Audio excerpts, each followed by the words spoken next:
మీ సీజన్‌లో ఈ కళ్యాణ్, తనుజ జెన్యూన్ హ్మ్. జెన్యూన్ లవ్వా? ఫ్రెండ్‌షిప్ ఏ అది? Friendship, pure friendship guys. వాళ్ళిద్దరూ చాలా బాగున్నారు, మంచిగా ఉన్నారు. మీరు కొట్టుకోకండి. తనుజ, కళ్యాణ్ ఇద్దరు కూడా చాలా చాలా చాలా బాగున్నారు. కాజా ఫ్యాన్స్ హ్యాపీగా ఉండండి. కాజానా? కాజా ఫ్యాన్సే కదా అంటారు, కాదా? నాకు తెలీదు. కళ్యాణ్ తనుజ ఫ్యాన్స్ కాదా ఆహా! కళ్యాణ్, తనుజ కాజానా? అనుకుంటా, నాకు తెలియదు, నేను అదే నువ్వు అనుకుంటున్నా. క్రియేట్ చేసావా ఏంటి మూవీ? ఏ కాదు కాదు, ఆ! ఫ్యాన్స్ పేరే ఫ్యాన్ కాజానా? పేజ్ అని విన్నాను నేను, తెలియదు నేను. Okay. Okay. Okay. I guess so. ఎలా ఉంది నీకు ఈ ఫ్యాన్ వార్స్ ఇవన్నీ బయట? చూశాను కదా నేను, hmm. Bigg Boss 8, Bigg Boss 7. మీ మీద జరుగుతున్నప్పుడు. చేసుకొని నేను వదిలేస్తాను. నేను కమెంట్స్ గురించి ఎక్కువ పట్టించుకోను అబ్బా. హ్మ్. హ్మ్.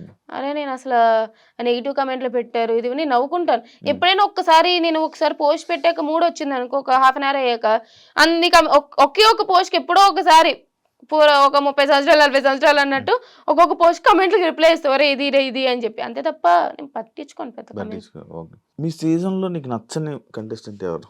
నచ్చనియా? ఎవరు నచ్చకుండా లేరు, అందరూ ఇష్టమే. ఆహా! నచ్చకుండా ఎవరు ఉండరు.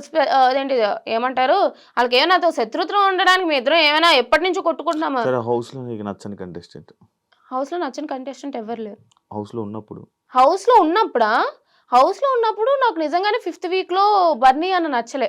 నచ్చలే. ఆ బెట్ ఎందుకు? టాస్క్ అది అయింది గదా! హ్మ్. అప్పుడు ఎక్కడో నాకు టార్గెట్ చేసినట్టు అనిపించిందనమాట. హ్మ్. హ్మ్. అండ్ అట్లా అవుతూ బిగ్ బాస్ బజ్‌లో అంటే నాకు ఇమ్యూనిటీ వచ్చే ఛాన్స్ ఉంది. హ్మ్. బట్ ఆయన తోయడం వల్ల somewhere I loss that immunity and అట్లా డేంజర్ జోన్‌లోకెళ్ళడం.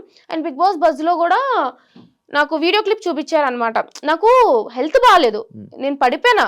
సో, నాకు హెల్త్ బాలే. నాకు బ్యాక్ పెయిన్ అది సివియర్‌గా ఉండే. హ్మ్. అందుకని చెప్పి నేను ఇట్లా వాళ్తూ కూర్చునేదాన్ని. అది నాకు తెలుసు, నేను మెడికల్ రూమ్‌కెళ్తూ వచ్చేదాన్ని. చూస్తున్నారు వాళ్ళందరూ. బట్ ఆ అంత యాటిట్యూడ్‌తో కూర్చుంది చూసావా అని అన్నప్పుడు, ఓహ్! అతనికి ఇంత బ్యాడ్ ఒపీనియనే ఉందా అని చెప్పి నాకు అప్పుడు హ్మ్. నచ్చలేదు గానీ, బట్ తర్వాత ఆయన నిజంగానే జెన్యూన్‌గా అపాలజైజ్ చేశారు. అసలు అంత పెద్ద అతనా ఒక ఛాన్స్ వచ్చినప్పుడు 13th వీక్, 14th వీక్‌లో హ్మ్. నాకు చెప్పారు, ఈ వీక్ రిగ్రెట్ అయితున్నాను. సో, ఆ వీక్‌లో నచ్చలేదు గానీ, తర్వాత అందరితో కూడా బాగున్నాను, బానే ఉన్నారు. బిగ్ బాస్‌లో నీకు నచ్చిందేంటి? నచ్చలేదేంటి? బిగ్ బాస్ ఓవరాల్ జర్నీలో. నచ్చిందా?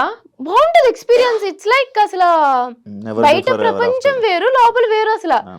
కొన్ని సార్లు మనం ఫేసెస్ గూడా మర్చిపోతాం. బయట ఉన్న వాళ్ళ నేమ్స్ మర్చిపోతాం. హ్మ్. It's completely different. డిఫరెంట్. నాకు నిజంగా చాలా ఎంజాయ్ చేశా. హ్మ్. నచ్చలేనిదేంటంటే బోర్ కొడతది కొన్ని సార్లు. హ్మ్. ఇప్పుడు టాస్క్‌లు లేట్ చేసేటప్పుడు అవుతది కొంచెం. ఆ బ్లైండ్స్ క్లోజ్ ఆ చేసి. బ్లైండ్స్‌కొచ్చేసి పడుకోకూడదు. బయట వాళ్ళ గురించి మాట్లాడకూడదు. ఆ! పోనీ ఇంట్రెస్టింగ్ ఏదైనా కొంచెం మాట్లాడదామంటే అన్నీ హ్మ్. గూడా మాట్లాడకూడదు. హ్మ్. పోనీ ఏమైనా కొంచెం స్పైసీగా మాట్లాడదామంటే కెమెరాలుంటాయి. హ్మ్. ఏం మాట్లాడతాం? అవును. హౌస్‌లో వాళ్ళ గురించి మాట్లాడితే మళ్ళీ అది ఒక పెద్ద కాంట్రోవర్సీ టాపిక్ అవుతది. సో, హ్మ్. బోర్ కొట్టేది, నిద్రపోకూడదు. హ్మ్. చాలా ఒక 2, 3 గంటలు లోపలే కూర్చునేవాళ్ళం గదా! హ్మ్. అది నచ్చేది కాదు. ఏం నేర్చుకున్నావు హౌస్ వల్ల? బిగ్ బాస్ వల్ల, ఈ జర్నీ వల్ల, ఈ అగ్ని పరీక్ష నుంచి నీ టోటల్ ఈ ఇండస్ట్రీ జర్నీలో ఏం నేర్చుకున్నావు? ఏం తెలుసుకుంటున్నావు? ఏం తెలుసుకోవడం అంటే, ఆడియన్స్ ఒపీనియన్ ఎప్పుడు వేరేగా ఉంటది మన మీద. హ్మ్. అది నేనెప్పుడు తెలుసుకున్నా. బిగ్ బాస్ హౌస్ ఏంటంటే మనం ఆడియన్స్‌ని మెప్పించాలి. హ్మ్. అప్పుడే మనం విన్నర్ అవ్వగలం. హ్మ్. బట్ నేనేంటంటే నాకు నచ్చినట్టే నేనున్నా. హ్మ్. ఎంతకైనా సరే. హ్మ్. అది నాకు ఇప్పటికి ఓకే.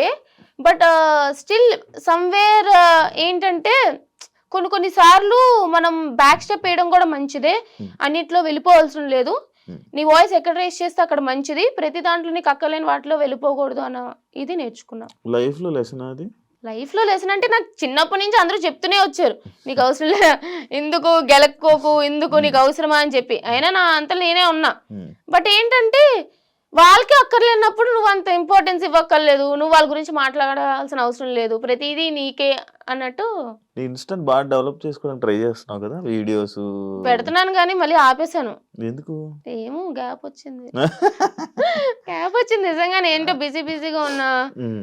ఏంటో గ్యాప్ వచ్చింది. అర్థం డెవలప్ కాట్లే. చేసుకోవాలి. కన్‌ఫ్యూజన్‌లో ఉన్నావా? ఆ! ఏం కన్‌ఫ్యూజన్‌లో ఉన్నావు? ఏం చేయాలో అర్థం కావట్లేదు ఫస్ట్. అంటే? డైలమా. ఇట్స్ లైక్ ఓకే బావుంది. హ్మ్. ఇండస్ట్రీ బావుంది. బట్ ఇండస్ట్రీలో ఫ్యూచర్ ఉంటదో లేదో మనకు తెలీదు. హ్మ్. సాఫ్ట్‌వేర్ ఫీల్డ్ ఎళ్ళాలి. హ్మ్. 6 మంత్స్ గ్యాప్ వచ్చింది. రెజ్యూమేలో 6 మంత్స్ గ్యాప్ అని ఉంటది. హ్మ్. సో, ఇప్పుడు కొంచెం మళ్ళీ నేను స్కిల్స్ డెవలప్ జేసుకోవాలి. హ్మ్. అదొక దానికి టైమ్ స్పెండ్ చేయాలి. హ్మ్. ఇటు అటు. హ్మ్. ఒక పక్క ఇన్‌స్టాగ్రామ్ డెవలప్ జేసుకోవాలి. ప్రమోషన్స్ కావాలన్నా, హ్మ్. బ్రాండెడ్ కంటెంట్ కావాలన్నా ఇన్‌స్టాగ్రామ్ డెవలప్ హ్మ్. జేసుకోవాలి. దానికి టైమ్ స్పెండ్ జేయాలి. హ్మ్. సో, ఇట్స్ లైక్ ఏంటి అసలు ఏం చెయ్యాలి అనేది కొంచెం కన్‌ఫ్యూజన్‌లో కన్‌ఫ్యూజన్. ఉన్నా. సినిమాల్లో ఏమైనా ఇంట్రెస్ట్ ఉందా యాక్టింగు? సినిమా అంటే నేనెప్పుడూ సినీ ఇండస్ట్రీ అనుకోలేదు గానీ, మంచి రోలొస్తే ఎళ్తా. బట్ నేను చెయ్యాలని ఉందా ఇండస్ట్రీ? ఓకే. అంటే ఫస్ట్ నాకు ఇది కూడా ఇష్టం లేదు, హ్మ్. బట్ ఇప్పుడు నచ్చుతుంది కదా. హ్మ్. సో మేబీ తర్వాత ఆపర్చునిటీస్ వచ్చినప్పుడు దాంట్లో చేస్తే కూడా నచ్చుతుందేమో. మీ ఇంట్లో వాళ్ళు భయపడతారు కదా నీకు? అంటే పాపం దీన్ని ఏమైపోద్దో, బ్యాడ్ అయిపోద్దో లేకపోతే భయపడతారు. నేను ఇప్పుడే భయపడతారా? కాదు, బిగ్ బాస్‌కి వెళ్ళక ముందే కాదు. బిగ్ హ్మ్. బాస్‌కి వెళ్ళక ముందు కూడా అన్ని ఇష్యూల మీద మాట్లాడుతూ ఉండేదాన్ని కదా. హ్మ్. హ్మ్. మా డ్యాడీ ఏమనరు. పిచ్చ చిల్ మా డ్యాడీ. నా హ్మ్. ఇష్టం. హ్మ్. నీకు నచ్చినట్టు నువ్వు ఉండు అని అంటారు. హ్మ్. ఎవరేమన్నా పట్టించుకోకు. కానీ మా మమ్మీ భయపడుతూ ఉండే.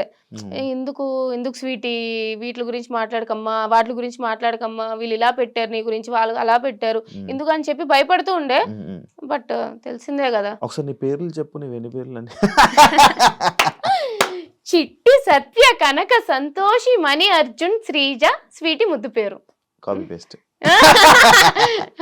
మంచిదే. అన్ని పేర్లు పెట్టినరా? పెట్టినవే అంటే లైక్ ఒక్కొక్క దేవుడికి మొక్కి ఒక్కొక్క పేరు పెట్టారనమాట. నాకు చిట్టి అంటే మా నాన్నమ్మ, అదే మా డాడీ వాళ్ళ నాన్నమ్మ పేరు. సత్య అంటే మా నాన్నమ్మ పేరు. కనక మహాలక్ష్మి, అర్జున పాల్గొన అని అనుకుంటారని అర్జున, అట్లాగా అన్ని పెట్టారు. ఇవన్నీ వదిలేసి ఇవన్నీ తర్వాత వచ్చాయి. ఫస్ట్ నాకు ఇంట్లో వాళ్ళు పిలిచేది స్వీటీ అని. 5 months వరకు నాకు పేరు పెట్టలేదంట. సో అందుకని చెప్పి అప్పుడు కొంచెం చైనా పిల్లలో ఉండేదని చెప్పి స్వీటీ స్వీటీ అని పెట్టారు. అందుకు అందరూ ఇంట్లో వాళ్ళందరూ స్వీటీ అంటారు. తర్వాత పేరు పెట్టారు శ్రీజ అని. ఇన్‌స్టాగ్రామ్‌లో కొన్ని నీ వీడియోస్ చూస్తుంటాను. హ్మ్. లైక్ అప్పట్లో చూసేవాడిని స్టార్టింగ్‌లో చెప్పాను కదా! ఎందుకు ప్రతిదాన్ని కెలుక్కుంటావు? అంటే ఆ రీల్స్ చెప్తూ ఉంటావు. అంటే అదే ఇష్యూస్ దానికి మీద. ఇష్యూస్ మీద ఆ! వీడియోస్ చేస్తా ఉంటావు. ఇప్పుడు కొన్ని ఉంటాయి. అయితే నేను చాలా ఇష్యూస్ ఏంటంటే నేను గెలుక్కోను. నాకేంటంటే ఇప్పుడు చిన్న పిల్లల్ని సెక్సువల్ అబ్యూస్ చేశారు. లేదా ఇక్కడ ఒక స్కూల్‌లో వాళ్ళ ప్రిన్సిపల్ అబ్యూస్ చేశారనో, లేదా సమ్ అదర్ హ్మ్. థింగ్. హ్మ్. ఎవరైనా మాట్లాడాలి గదా. హ్మ్. ఇప్పుడు అబ్బాయిలు మాట్లాడేదానికి, అమ్మాయిలు మాట్లాడేదానికి చాలా డిఫరెన్స్ ఉంటది. అవును. అమ్మాయిలు మాట్లాడితే సరే, తిట్టుకుంటారో, చేస్తారో, మీ డ్రెస్సింగ్ వల్ల ఇలా జరుగుతుంది అని చెప్తూ ఉంటారు చాలా మంది. హ్మ్. బట్ చిన్న చిన్న పిల్లలు ఏం చేశారు? వాళ్ళ హ్మ్. డ్రెస్సింగ్ ఇది కాదు. ఎవరో ఒకళ్ళు మాట్లాడాలి. హ్మ్. చాలా మంది అమ్మాయిలు ఏంటంటే ఎక్కడో ట్రోల్ అయిపోతాం, ఇట్లా కమెంట్స్ పెడతారు, విసిగిస్తారు, లేదా ఏదో నెగెటివ్ చేస్తారని ఆగిపోతారు. హ్మ్. నాకు కమెంట్స్ మీద ఫరక్ పడలే. బట్ ఏంటంటే మాట్లాడాలి, ఎవరో ఒకళ్ళు సపోర్ట్‌గా నిలవాలి అనే ఉద్దేశంతోనే వాళ్ళు అనుకొని హుహు. నాకొక ఇష్యూ చూసాను, నాకు నచ్చలేదు, నేను మాట్లాడతా. అట్లా ఓహ్! మాట్లాడేదాన్ని. Thank you so much. Thank expect you. చేయలేదు కదా! నిజంగానే ఎక్స్పెక్ట్ చేయలే. ఓడియమ్మ శివ ఇంటర్వ్యూకొచ్చి ఆ! అసలు ఏం లేకుండా, కాంట్రోవర్సీ లేకుండా, ఏమీ లేకుండా నిజం చెప్తున్నాను గైస్. కానీ జెన్యూన్ గా నేను శివతో ట్రావెల్ చేసా బిగ్ బాస్ నుంచి బయటకు వచ్చాక. మంచోడు. హ్మ్. మీకు స్క్రీన్ లో కనిపించేలాగా నిజంగానే చాలా మంచోడు. Thank you so thank much. Wish you all the best thank Sreeja. You so much. నీ జర్నీ ఇంకా చాలా మంచిగా వెళ్ళాలి. అంటే చూస్తున్నాను. అంటే నీది అందులో చూసింది అది కాదు గానీ, బయట నిన్ను వేరనుకునేవాడిని. నేను కలిసాక అనిపించింది. అరే! ఎందుకు శ్రీజ నువ్వు ఇంత మంచిగున్నావు కదా! హౌస్‌లో ఎందుకు ఇలా లేవు అని అనిపించి నాకు జెన్యూన్ ఫీలింగ్ వచ్చింది. బట్ అది కూడా చూపించు జనాలకి ఒకరోజు ఏదో ఒక రోజు చూపించి జనాలకి కష్టం. తెలిసేలా రోజు వస్తదని కోరుకుంటున్నా. Only inside yeah! పీపుల్, నాకు ట్రావెల్ చేసే వాళ్ళకే తెలుస్తుంది నేను ఎట్లాంటిదాన్ని. యాహ్! బయట ఏంటంటే అరుస్తున్నా అన్నట్టే అనిపిస్తది. But okay. నువ్వు అనుకున్నది జరగాలని, తదాస్తు. హ్యాపీగా ఉండాలని, చాలా ఇంపార్టెంట్. నీవు అనుకున్న ప్రతి ఒక్కటి సక్సెస్ అవ్వాలని wish you all the best and thank you congratulations. So much Shiva. Thank you.